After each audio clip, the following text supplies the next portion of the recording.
There comes a moment in every life when we look in the mirror and no longer recognize the person staring back at us. A moment when the noise fades, the masks fall, and the silence becomes louder than applause. That moment is not the end of your story. It's the invitation to begin again, to rebuild, to rise. And I want you to hear me clearly. Rebuilding yourself is not a sign of failure. It's the highest act of self-respect. It's a declaration that who you were is not the limit of who you can become. You're not here by accident. You're here because something inside you refuses to settle. You're here because you know, deep down, that you were made for more. This speech is not just about motivation. It's about transformation. If you listen closely, not just with your ears, but with your heart, you will walk away stronger, clearer, and more unstoppable than you've ever been. But only if you stay, only if you commit to listening until the very last word. Because what we're about to build isn't just a better version of you. It's a force that cannot be ignored. There's something incredibly powerful about having the courage to let it all fall apart. We live in a world that romanticizes perfection. The curated image, the filtered life, the illusion that we must always be polished, always be in control, always have it all figured out. But the truth is, real transformation doesn't start in the spotlight. It begins in the shadows when we allow ourselves to admit that something no longer serves us, that something we built, perhaps with our whole heart, is no longer aligned with where we're going. And in that moment, we face the choice that defines us. Cling to what's comfortable, or choose to break so we can rebuild. That kind of decision doesn't come easy. It demands emotional honesty. It demands courage. Because no one teaches us how to gracefully dismantle the parts of ourselves we once believed we couldn't live without. We spend years crafting identities to be accepted, careers to be admired, relationships to feel needed. And then we realize some of those very things are the cages keeping us from growing. It's not weakness to let them go. It's wisdom. It's the maturity to say, this chapter shaped me, but it can't define me. Breaking isn't failure. Breaking is freedom. It's the refusal to keep living a life that doesn't reflect your values, your calling, or your strength. And sometimes you have to break your own heart to protect your soul.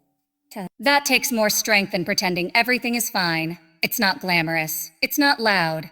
But it's the beginning of something sacred. The process of unbecoming everything that was never truly you. When you look around and the old supports are gone, the people, the patterns, the places, it's tempting to feel lost. But you're not lost. You're just not pretending anymore. You're finally walking away from what wasn't real. And in that space, that raw, unfiltered space, you have something most people never get. The blank page. The chance to write again. To build with intention, not from fear. To become the woman or man you were always meant to be before life taught you to shrink. Too often we avoid this phase because we think we have to have a 5-step plan. We think we need answers before we can move. But healing doesn't follow a spreadsheet. Growth doesn't ask for permission. Sometimes all you need is to say, I'm done carrying what's breaking me, and trust that the pieces will find their place. Because what's meant for you doesn't require force, it responds to clarity, to truth, to authenticity. There is beauty in the breakdown. There is strength in surrender. And no, not everyone will understand. That's okay. You're not rebuilding for applause. You're rebuilding for alignment. This is about honoring your future, not pleasing your past. You can't carry everyone with you, and you're not supposed to. And you refuse to negotiate your worth for anyone. Solitude teaches you that you don't need more people around you. You need the right people. It teaches you that attention is not the same as love. That noise is not the same as connection. That being surrounded doesn't mean you're supported. And when you learn that, you start making decisions from a place of grounded strength, not emotional chaos. You start choosing environments that nourish you. You create routines that protect your peace. You invest in disciplines that sharpen your mind, stretch your capacity, and prepare you for the next level. Because you understand that true rebuilding is not about temporary fixes. It's about sustainable change. And that kind of change only happens when you're willing to go inward, even when it's uncomfortable. Eventually, that silence that once felt intimidating becomes your sanctuary. You no longer fear being alone. You find strength in it. You no longer depend on outside voices. You trust your own. And with that inner foundation, you're ready to walk into the world not with a mask, but with presence, with clarity, with unshakable purpose. So don't rush this part of the process. Don't try to skip the silence, because in that space, you're not just recovering, you're rising. Quietly, quietly, intentionally. And when the time comes when you step back into the light, the world will feel the difference. Not because you announced it, but because you became it. When it comes time to rebuild, you must do so with ruthless intention. Not casually, not emotionally, not out of habit, but with vision, with structure, with unapologetic clarity. Because this time, you are not building to survive, you are building to lead. You are not constructing a version of yourself that simply fits in or pleases the world. You are designing the life, the identity, and the future that reflects your power, your values, and your voice, without compromise. Far too often, people rebuild as a reaction. They fall apart, and in their rush to feel safe again, they scramble to put the pieces back together as quickly as possible. But what they end up creating is just another version of the same pain, painted in new colors. Familiar routines, comfortable patterns, all dressed up to look different, but carrying the same emptiness underneath. That is not rebuilding. That is relapsing into comfort. Real rebuilding begins when you stop moving emotionally and start choosing strategically. When you stop looking for quick validation and start asking deeper questions. Do I want to become? What kind of energy do I want to live in? What are the non-negotiables for my peace, my growth, and my purpose? You need to answer those questions, not for appearance, but for alignment. Because what you're building now isn't for show, it's for substance. That means your habits must reflect your future, not your past. You can't claim to be transforming and still live by the same distractions that broke you. You can't say you're rebuilding your life and keep entertaining what weakens your spirit. Your daily rituals must speak the language of the person you're becoming. Discipline is not about perfection, it's about direction. Every choice, every routine, every action must echo your intention. And that goes for your relationships too. You must stop making room for people who only recognize the old version of you. The ones who feel more comfortable when you're doubting yourself. The ones who fear your growth because it challenges their comfort. Those relationships don't belong in your new design. This season requires a circle that mirrors your standards, not your struggles. People who hold you accountable to your potential, not just your past. There will be pressure to return to what's familiar, to pick up the phone, to say yes when you mean no, to downplay your voice so others don't feel insecure. But I want you to understand something very clearly. Shrinking yourself to make others comfortable is not kindness, it's self-betrayal. And rebuilding yourself requires the maturity to walk away from anything that requires you to betray who you're becoming. This level of intention may feel isolating at first. You'll outgrow spaces that once felt like home. You'll start noticing the difference between what feeds your soul and what just fills your schedule. But that's exactly the clarity you need. Because when you rebuild from intention, you become highly selective about how you spend your time, your energy, your attention. You learn to say no without guilt and yes without fear. You understand that protecting your peace is not selfish. It's necessary. It's necessary. You are not here to blend in. You are not here to water yourself down for mass approval. You are here to walk in purpose, to lead by example, to live a life that reflects the depth of your healing, the discipline of your growth, and the integrity of your character. That does not happen accidentally. That happens when every part of your life, your thoughts, your habits, your environment, aligns with who you say you want to be.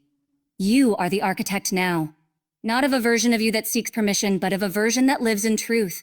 And truth doesn't require explanation. It just needs to be lived. So be deliberate, be precise, be honest. Choose your direction with confidence and let go of everything that doesn't fit. Don't apologize for wanting more, needing more, demanding more from yourself and from your life. This is your moment to redesign your identity from the ground up. Not based on expectations, not based on the image others had of you, but based on the highest, most grounded, most visionary version of yourself. You're not rebuilding to become who they expected. You're rebuilding to become who you were destined to be. This is how legacies are born, not in the noise, but in the discipline of intention. There's something incredibly powerful about keeping your comeback quiet. In a world that's obsessed with sharing, with showcasing every highlight, every milestone, every little progress marker, choosing to stay silent is almost rebellious. But when you're rebuilding, your focus should not be on performing. It should be on preparing, on strengthening what the world doesn't see. Because the most impactful returns are the ones no one saw coming. You don't need to explain where you've been. You don't owe anyone a play-by-play of your healing, your struggle, or your evolution. Growth is not a press conference. It's a private promise you make to yourself, a commitment to be better, do better, live better, not for recognition, but for alignment. And when you start moving with that kind of quiet conviction, your energy changes. You stop needing to convince people you've changed. You simply live it. And those who are meant to understand will. This silence isn't weakness.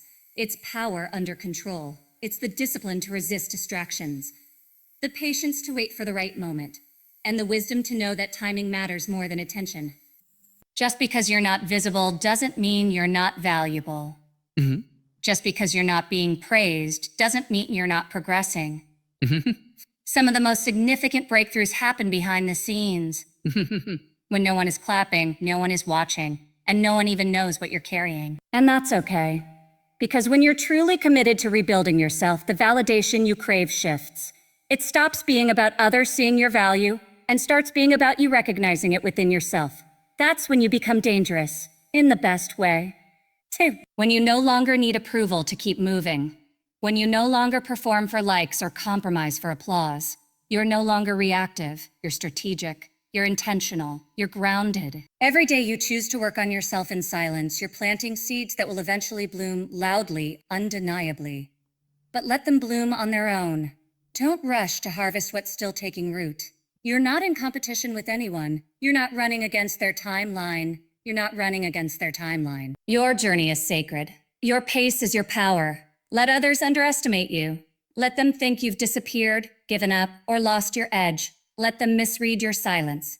Because when the time is right, your actions will speak with such clarity that no explanation will be needed. The results will tell the story your words never had to. And that story will be stronger because it wasn't forced, wasn't rushed, and wasn't built on performance. It was built on substance. There will be moments during this quiet season when you'll feel tempted to prove something, to show them you're still here, to remind them of your worth. But remember, your worth doesn't increase when people notice it. It's constant, it's steady. And the more secure you are in that truth, the less you need to broadcast your journey. This isn't about disappearing forever. It's about staying low long enough to rise on your terms. When you emerge, it won't be with noise. It will be with weight, with presence, with undeniable evidence of who you've become. People won't just see the shift, they'll feel it. They'll sense that you're different, not because you told them, but because your energy speaks volumes. And the beautiful thing is, when you've done the inner work in private, you no longer need to demand respect. You command it by how you carry yourself. You no longer need to explain your boundaries. They're felt in your silence. You no longer have to prove your transformation. It radiates in everything you do. That's what quiet rebuilding gives you. Depth, strength, integrity, and presence. So stay focused, stay grounded.